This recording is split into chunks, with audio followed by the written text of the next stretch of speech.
Hello, ഞാൻ ആതിര. എല്ലാവർക്കും life and മേക്കിൻ്റെ പുതിയൊരു വീഡിയോയിലേക്ക് ഒരിക്കൽ കൂടി സ്വാഗതം.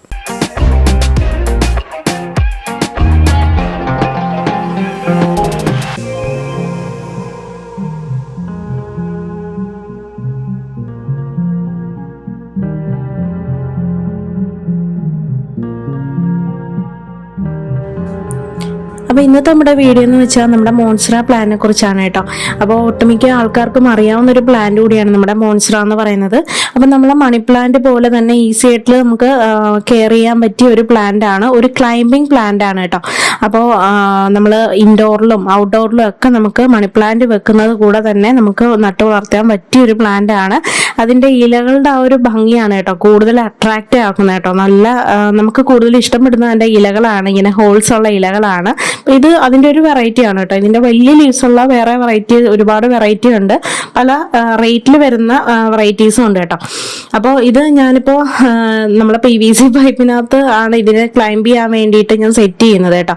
അപ്പോൾ നമ്മൾ ഈ PVC പൈപ്പ് വെച്ചിട്ട് ഇതിൻ്റെ ക്ലൈംബ് ചെയ്യാൻ സെറ്റ് ചെയ്യുന്നതിൻ്റെ കൂടെ തന്നെ ഞാൻ ഒരു നമ്മുടെ നിയോൺ പോത്തോസ് ഒരു ചെറിയ ഒരു ഭരണിയിൽ ഞാൻ വെച്ചിട്ടുണ്ടായിരുന്നു. അത് നമ്മുടെ സിറ്റ് ഔട്ടിൽ വെച്ച് ഇങ്ങനെ പിടിപ്പിച്ചെടുത്തിട്ടുണ്ടായിരുന്നു. അപ്പോൾ അതും കൂടി ഞാൻ ഈ ഒന്ന് പൈപ്പ് വെച്ച് സെറ്റ് ചെയ്ത് കൊടുക്കാന്ന് വെച്ചിട്ടോ. അത് ഞാൻ ആദ്യം പ്ലാന്റ് ചെയ്ത് നല്ലപോലെ കിളിർത്തൊക്കെ വന്നു, നല്ല വലിയ ലീവ്സ് ആയി കേട്ടോ. നമ്മൾ കുഞ്ഞു പോട്ടിൽ വെക്കുന്നതിനെക്കാട്ടിയൊക്കെ നല്ല മുട്ടൻ ലീവ്സ് ആയത്. അപ്പോൾ കുഞ്ഞൊരു ഭരണി കേട്ടോ. അത് ഞാൻ പെയിന്റ് ഒന്നും ചെയ്തില്ല, നല്ല ക്ലീൻ ചെയ്ത്. അടപ്പ് പൊട്ടിയത് കാരണം ഞാൻ ഇങ്ങനെ എടുത്തത് കേട്ടോ. അടപ്പില്ല, അപ്പൊ അതുകൊണ്ട് ഞാൻ ഇങ്ങനെ ചെടി സെറ്റ് ചെയ്യാൻ വേണ്ടിയിട്ട് എടുത്തു. അതിന് ഹോൾസ് ഒന്നും ഞാൻ ഇട്ടിട്ടില്ല, ഡ്രൈനേജ് ഹോളൊന്നും ഇട്ടിട്ടില്ല, നോക്കി വെള്ളം ഒഴിക്കുക, അത്രേ ഉള്ളൂ. അപ്പൊ അതിനും കൂടി ഞാൻ ഇതുപോലെ പൈപ്പ് ചുറ്റി അതിനകത്ത് കയറ് ചുറ്റി എടുത്തു. അപ്പൊ ആദ്യം നമുക്ക് അതൊന്ന് സെറ്റ് ചെയ്യാം കേട്ടോ.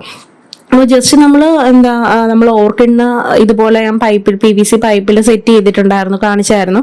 അതുപോലെ തന്നെ നമ്മൾ കയറ്, നമ്മളെ ചണക്കയറ് മേടിച്ചിട്ട് നമ്മൾ ഈ ഇതിനകത്ത് വേസ്റ്റ് വന്ന PVC പൈപ്പിൽ ചുറ്റി കൊടുത്തിട്ട് അത് ജസ്റ്റ് ഒന്ന് സെറ്റ് ചെയ്ത് വെച്ചു, അത്രയേ ഉള്ളൂ കേട്ടോ. അപ്പോൾ ഇനി അത് അതിൻ്റെ വേര് റൂട്ട്സ് വന്ന് ഇതിനകത്ത് ഒട്ടിയങ്ങ് വളർന്നോളും, നല്ലപോലെ റൂട്ട്സ് ഇതിനകത്ത് പിടിച്ച് നല്ലപോലെ വളർന്നു വന്നോളും, കുഴപ്പമൊന്നുമില്ല. അപ്പോൾ അതുപോലെ തന്നെ നമുക്ക് നമ്മുടെ ഈ മോൺസ്റ്ററ പ്ലാന്റിനെയും കൂടിയൊക്കെ ഒന്ന് സെറ്റ് ചെയ്യാം കേട്ടോ. അപ്പം ഞാൻ ഒരു അത്യാവശ്യം വലിയൊരു മദർ പ്ലാന്റ് ആണ് എൻ്റെ കയ്യിൽ ഉണ്ടായിരുന്നു. അപ്പം അത് നിറച്ചും കാട് പോലെ വന്നപ്പോൾ ഞാനത് ക്രോപ്പ് ചെയ്തപ്പോൾ അതിൻ്റെ ചെറിയ കട്ടിങ്സ് എടുത്ത് ഞാൻ ഇതുപോലെ ഒരു 3-4 ചെടിച്ചട്ടിയിൽ കുഞ്ഞ് നഴ്സറി പോട്ടിൽ വെച്ച് പിടിപ്പിച്ചിട്ടുണ്ടായിരുന്നു. അപ്പോൾ നല്ല രീതിയിൽ അത് വളർന്നു വന്നു കേട്ടോ. അത്യാവശ്യം നല്ല പോലെ തന്നെ വളർന്നു. ഞാൻ 2 കട്ടിങ്സ് ആണ് ഇതിനകത്ത് വെച്ചത് കേട്ടോ. ഓരോ നോഡ് നമ്മൾ ഇതുപോലെ മണി പ്ലാന്റ് കട്ടിങ്സ് വെക്കുന്ന പോലെ തന്നെയാണ് ഇതിൻ്റെ വെച്ചിരിക്കുന്നത്. അപ്പം ഞാനത് വെക്കാനായിട്ട് എടുത്തിരിക്കുന്നത് വെച്ചാൽ ഒരു ഹെക്സഗണൽ പോട്ടാണ്. അതിനകത്ത് നമ്മൾ ഇതുപോലെ പറഞ്ഞ പോലെ PVC-നകത്ത് കയറ് ചുറ്റി എടുത്തിരിക്കുന്നു കേട്ടോ. അതിൻ്റെ താഴ്ഭാഗത്ത് ഞാൻ കയറ് ചുറ്റിയിട്ടില്ല, മണ്ണിനടിയിൽ പോകുന്ന ഭാഗത്ത് കയറൊന്നും ചുറ്റിയിട്ടില്ല.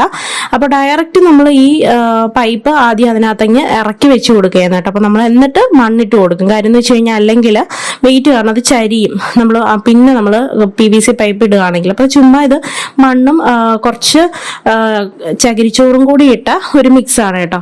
അത് നമ്മൾ നല്ലപോലെ ആദ്യം കുറച്ച് ഭാഗത്ത് ഇട്ട് ഒന്ന് പ്രസ് ചെയ്ത് കൊടുക്കുക. പൈപ്പ് ഒന്ന് സെറ്റ് ആവണം, അതിന് വേണ്ടിയിട്ട് മാത്രം ഒന്ന് കുറച്ച് മണ്ണിട്ട് ഇത് പ്രസ് ചെയ്ത് കൊടുക്കാം. എന്നിട്ട് ഞാൻ ചെയ്യുന്നത് വെച്ച് കഴിഞ്ഞാൽ നൈട്രജൻ വളമാണ് കേട്ടോ. അപ്പം നമ്മൾ ഇലച്ചെടി ആയതുകൊണ്ട് തന്നെ നൈട്രജൻ വളത്തിൻ്റെ ആവശ്യമേ ഉള്ളൂ. അപ്പോൾ അതിന് ഞാനിവിടെ ചെയ്യുന്നത് ആട്ടിൻകാഷ്ടമാണ് കേട്ടോ. ഉണങ്ങിയ ആട്ടിൻകാഷ്ടം ഇട്ട് കൊടുക്കുന്നു. ചാണകപ്പൊടി ആയാലും മതി, നമുക്ക് ഇട്ട് കൊടുക്കാം. അത് വളരെ കുറച്ച് അളവിൽ മതി കേട്ടോ.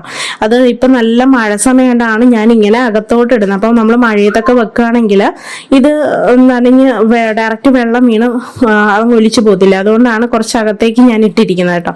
എന്നിട്ട് ജസ്റ്റ് ഇത് തട്ടിയങ്ങ് ഇടുകയാണ് ചെയ്യുന്നത്. അപ്പം ഞാനിത് വെച്ചിരിക്കുന്നതെന്ന് വെച്ച് കഴിഞ്ഞാൽ കൊച്ചിന് നഴ്സറി പോട്ടിൽ മണ്ണും കുറച്ച് ചകിരിച്ചോറും മാത്രം ഇട്ട് വെച്ച് പിടിപ്പിച്ചിരുന്ന കേട്ടോ. നല്ലപോലെ റൂട്ട് ഇതേ കണ്ടോ, നല്ലപോലെ റൂട്ട് വന്നിട്ടുണ്ട്, ചുറ്റി നിറച്ചും റൂട്ട്സ് വന്നിട്ടുണ്ട്. ഒറ്റ നോഡിൽ നിന്നാണ് കേട്ടോ. നമ്മൾ മണി പ്ലാന്റ് കട്ട് ചെയ്യുന്ന പോലെ തന്നെ ഒറ്റ നോഡ് ഞാൻ വെച്ചിരുന്നതാണ്. നല്ലപോലെ വേര് വന്നിട്ട് പുതിയ ബ്രാഞ്ചൊക്കെ വന്ന് നല്ലപോലെ വളർന്നിട്ടുണ്ട്.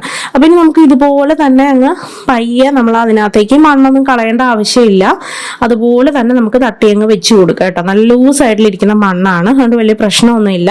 നമുക്ക് അതിൻ്റെ ഒരു സൈഡിലേക്ക് വെച്ച് കൊടുക്കാം. അപ്പം നമ്മൾ ഈ പൈപ്പ് വെക്കുമ്പോൾ നല്ല നടുക്ക് ഭാഗത്തേക്ക് വെക്കുക, അല്ലെങ്കിൽ ഒരു സൈഡിലേക്ക് ഇതിങ്ങനെ ചരിയുന്ന പോലെയാവും കേട്ടോ. എന്നിട്ട് നമ്മുടെ ഈ പോട്ടിങ്സ്, നമ്മൾ ആദ്യം ഇട്ട പോട്ടിങ്സ് ഉണ്ടല്ലോ, മണ്ണും അതുപോലെ തന്നെ കുറച്ച് ചകിരിച്ചോറും, ആ ഒരു മിക്സ് വീണ്ടും ഇട്ട് നല്ല പോലെ അങ്ങ് സെറ്റ് ചെയ്യണം. ആ വേര് എല്ലാം കവർ ചെയ്തിരിക്കണം കേട്ടോ. ആ രീതിയിൽ അങ്ങ് സെറ്റ് ചെയ്ത് കൊടുക്കുക. അപ്പം നമ്മൾ ചാണകപ്പൊടി അടിയിൽ ഇട്ടത് കൊണ്ട് തന്നെ, സോറി കേട്ടോ, ആട്ടിൻകാഷ്ടം അടിയിലോട്ട് ഇട്ടത് കൊണ്ട് തന്നെ ഈ മഴയത്തൊക്കെ വെച്ച് കഴിഞ്ഞാലും നമ്മുടെ ഈ വളം ഒലിച്ചു പോകും എന്നൊരു പ്രശ്നമില്ല. അതുകൊണ്ട് ഈ സമയത്തൊക്കെ ആണെങ്കിൽ മാക്സിമം നമ്മൾ അങ്ങനെ വളം ചെയ്യുന്നതായിരിക്കും കേട്ടോ കൂടുതൽ നല്ലത്. അപ്പൊ ഇനി ഇത് നല്ലപോലെ സെറ്റ് ചെയ്തു. ഇനി പതിയെ ഇതങ്ങ് നല്ലപോലെ അതിന്റെ റൂട്ട് വന്നിട്ട് ഇതിനകത്ത് നമ്മുടെ ഈ പൈപ്പിനകത്ത് പിടിച്ച് നല്ല രീതിയിൽ അങ്ങ് ഗ്രോ ആയിക്കോളും. അപ്പൊ ഞാനിത് 1-2-3 എണ്ണത്തിൽ ഇതുപോലെ തന്നെ സെറ്റ് ചെയ്ത് എടുത്തിട്ടുണ്ട് കേട്ടോ. കുഞ്ഞ് മദർ പ്ലാന്റ് ഞാൻ എൻ്റെത് പോയി കേട്ടോ. പോയെന്ന് വെച്ചാൽ അതിന് ഞാൻ മൊത്തം കട്ട് ചെയ്ത് കളഞ്ഞായിരുന്നു. അപ്പൊ അതുകൊണ്ട് തന്നെ 2-3 പോട്ടിൽ ഞാൻ ഇതുപോലെ സെറ്റ് ചെയ്ത് എടുത്തിട്ടുണ്ട്.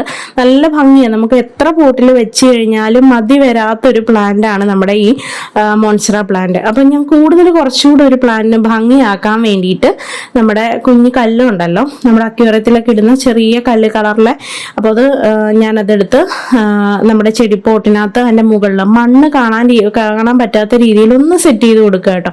ഒരുപാട് കട്ടിക്കിടണ്ട, ചെറുതായിട്ട് ആ മണ്ണ് കാണാൻ പറ്റാത്ത രീതിയിൽ മാത്രം നമ്മളൊന്ന് ഇട്ട് കൊടുക്കുക. ഇത് വേണമെന്നില്ല കേട്ടോ, എൻ്റെ ഒരു ഇഷ്ടത്തിന് തോന്നിയിട്ട് ഞാൻ ജസ്റ്റ് ഇട്ട് കൊടുത്തേ ഉള്ളൂ.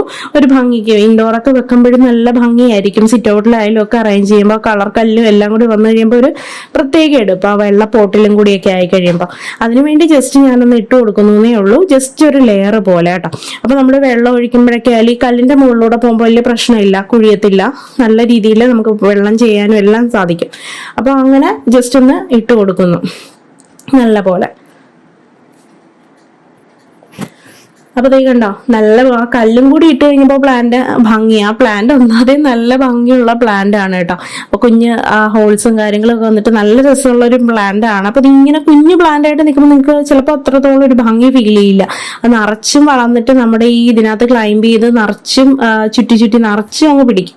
അത് കഴിയുമ്പോഴത്തേക്കും നമുക്ക് കാണാൻ ഭയങ്കര രസമാണ് കേട്ടോ. അപ്പം മണി പ്ലാന്റ് ഒക്കെ നമ്മൾ നട്ടു വളർത്തുന്ന നാട്ടില്ലേ, അതുപോലെ തന്നെ. അപ്പൊ ഇനി ഞാൻ ഇതിനകത്ത് കുറച്ച് വെള്ളം ഒഴിച്ചു കൊടുക്കാം കേട്ടോ. മഴയത്താണ് ഇരിക്കുന്നത്, എന്നാലും നമ്മൾ നട്ട സ്ഥിതിക്ക് കുറച്ച് വെള്ളം ഒന്ന് ഒഴിച്ചു കൊടുക്കാമെന്ന് വിചാരിച്ചു. ഇലകളിലും ഒക്കെ ഒന്ന് ലീഫിലും ഒക്കെ നമുക്ക് വെള്ളം ഒന്ന് ചെറുതായിട്ട് കുടഞ്ഞിട്ട് ഒഴിക്കാം. അപ്പം കണ്ടോ, മണ്ണും മുകളിലേക്ക് അധികം വരത്തില്ല. പിന്നെ നമുക്ക് വേണമെങ്കിൽ പ്ലാന്റ് ഒന്ന് ചേർത്ത് വെച്ച് നമുക്ക് ഇതിനകത്തേക്ക് ഒന്ന് ടൈ ചെയ്ത് കൊടുക്കാം കേട്ടോ. അത് വേണമെന്നില്ല. ഇപ്പൊ ചില പ്ലാന്റ് ഉണ്ട് നല്ലപോലെ ഇത്തിരി കൂടെ വളർന്നിട്ടുണ്ട്, അപ്പൊ അത് ചേർന്ന് നിൽക്കാൻ വേണ്ടി ഞാൻ ജസ്റ്റ് ഒന്ന് ചെയ്യുന്നുള്ളൂ. അപ്പൊ നമ്മൾ ഇങ്ങനെ ഒന്ന് ചെയ്ത് കൊടുക്കുകയാണെങ്കിൽ അതിന് കുറച്ചുകൂടെ എളുപ്പത്തിൽ അത് വേറെ അതിനകത്ത് പിടിച്ച് വരാൻ നമ്മളൊന്ന് സഹായിക്കുന്നു മാത്രം കേട്ടോ. അപ്പൊ അങ്ങനെ ഒന്ന് ജസ്റ്റ് ഒന്ന് ചെറുതായിട്ടൊന്ന് ടൈ ചെയ്ത് കൊടുക്കുക, അത്രയേ ഉള്ളൂ. അല്ലാതെ വേറെ ഒന്നുമില്ല. അപ്പൊ ഇതൊക്കെ എൻ്റെ കിടന്ന പഴയൊരു പൈപ്പാണ്. അപ്പൊ ഇതിനൊക്കെ വേണ്ടിയിട്ട് നമ്മൾ പുതിയ പൈപ്പൊന്നും മേടിക്കണമെന്നില്ല. നമ്മൾ വീട്ടിൽ വേസ്റ്റ് ആയിട്ട് കിടക്കുന്ന ഇതുപോലുള്ള പൈപ്പ്, അല്ലെങ്കിൽ നമുക്ക് ട്യൂബ് യൂസ് ചെയ്യാം കേട്ടോ. നമ്മൾ വീട്ടിൽ യൂസ് ചെയ്യുന്ന ട്യൂബും ഇതുപോലെ 2-3 ട്യൂബൊക്കെ എടുത്തിട്ട് വേസ്റ്റ് ആയ ട്യൂബിനകത്ത് ഇതുപോലെ കയറ് ചുറ്റിയിട്ട് നമുക്ക് യൂസ് ചെയ്യാൻ പറ്റുന്നതേ ഉള്ളൂ കേട്ടോ. അപ്പൊ ഇങ്ങനെയൊക്കെ നമുക്ക് ഇൻഡോറും ഔട്ട്ഡോറും ഒക്കെ നല്ല രീതിയിൽ ഭംഗിയാക്കി വെക്കാം. പിന്നെ ഇതിന്റെ കെയർ എന്ന് വെച്ചാൽ ഒരുപാട് വെയിൽ വേണ്ട ഒരു പ്ലാന്റ് അല്ല, ഡയറക്റ്റ് ബ്രൈറ്റ് സൺലൈറ്റ് വേണ്ട. അപ്പൊ നമുക്ക് ഇൻഡോറിൽ വെക്കാം. പിന്നെ ഇതിന്റെ വളം എന്ന് പറയുന്നത് നമുക്ക് നൈട്രജൻ വളങ്ങൾ ഏതെങ്കിലും അപ്ലൈ ചെയ്ത് കൊടുത്താൽ മതി. പിന്നെ എനിക്ക് കുറച്ചുകൂടെ റിസൾട്ട് തോന്നിയിട്ട് 19 നമ്മൾ യൂസ് ചെയ്യുമ്പോൾ ഇലയ്ക്ക് കുറച്ചുകൂടെ നല്ല ഡാർക്ക് ബ്രൈറ്റ് കളറും അതുപോലെ തന്നെ നല്ല രീതിയിൽ ഗ്രോത്ത് ആവുന്നതും കണ്ടിട്ടുണ്ട് കേട്ടോ. അപ്പൊ നമുക്ക് ഇങ്ങനെയുള്ള വളങ്ങൾ നമ്മളെ ചെടികൾക്ക് അപ്ലൈ ചെയ്ത് കൊടുക്കാം. പിന്നെ വേറെ വലിയ പ്രശ്നങ്ങൾ കെയറിന്റെ ഒന്നും ആവശ്യമില്ലാതെ തന്നെ നമുക്ക് മണി പ്ലാന്റ്സ് ഒക്കെ വളർത്തുന്ന പോലെ തന്നെ നല്ല രീതിയിൽ നമുക്ക് വളർത്തിയെടുത്ത് നല്ല മുറ്റം, നമ്മളെ വീടിന്റെ മുറ്റം നല്ല ഭംഗിയാക്കി എടുക്കാനായിട്ട് പറ്റും. പിന്നെ നമുക്കിത് വെള്ളത്തിലും നമുക്ക് വളർത്താം കേട്ടോ. നമുക്ക് മണി പ്ലാന്റ് വെച്ച് പിടിപ്പിക്കുന്ന പോലെ തന്നെ വെള്ളത്തിൽ നമുക്ക് വെച്ച് ഇതിന്റെ പ്രൊപ്പഗേഷൻ നടത്താം. ഞാനിപ്പോൾ ചെറിയ കട്ടിങ്സ് എടുത്തിട്ട് മണ്ണിലാണ് അതിന്റെ പ്രൊപ്പഗേഷൻ നടത്തിയത്. നമുക്ക് മണി പ്ലാന്റ് പ്രൊപ്പഗേറ്റ് ചെയ്യുന്ന പോലെ തന്നെ കുഞ്ഞു കട്ടിങ്സ് എടുത്തിട്ട് വെള്ളത്തിലിട്ടും ഇതിന്റെ വേര് പിടിപ്പിച്ച് നമുക്ക് ചെടികൾ നട്ട് വളർത്താവുന്നതേ ഉള്ളൂ കേട്ടോ. അപ്പോൾ ഇൻഡോറൊക്കെ ആയിട്ട് വെക്കണമെങ്കിൽ നമുക്ക് ഡൈനിങ്ങിലും ഒക്കെ ഇതുപോലെ കുഞ്ഞായിട്ട് കുറച്ച് നാളത്തേക്കൊക്കെ വേണമെങ്കിൽ ഡെക്കറേറ്റ് ചെയ്ത് വെക്കാം. പിന്നെ അത് ക്ലൈംബ് ചെയ്യുന്നതനുസരിച്ചിട്ട് നമുക്ക് അവിടെ നിന്ന് എടുത്തങ്ങ് മാറ്റിയാൽ മതി കേട്ടോ. ചിലപ്പോൾ എല്ലാവർക്കും ഈ വീഡിയോ ഇഷ്ടമായെന്ന് വിചാരിക്കുന്നു. മറ്റൊരു വീഡിയോ ആയിട്ട് കാണുന്നവരേക്കും ടാറ്റാ.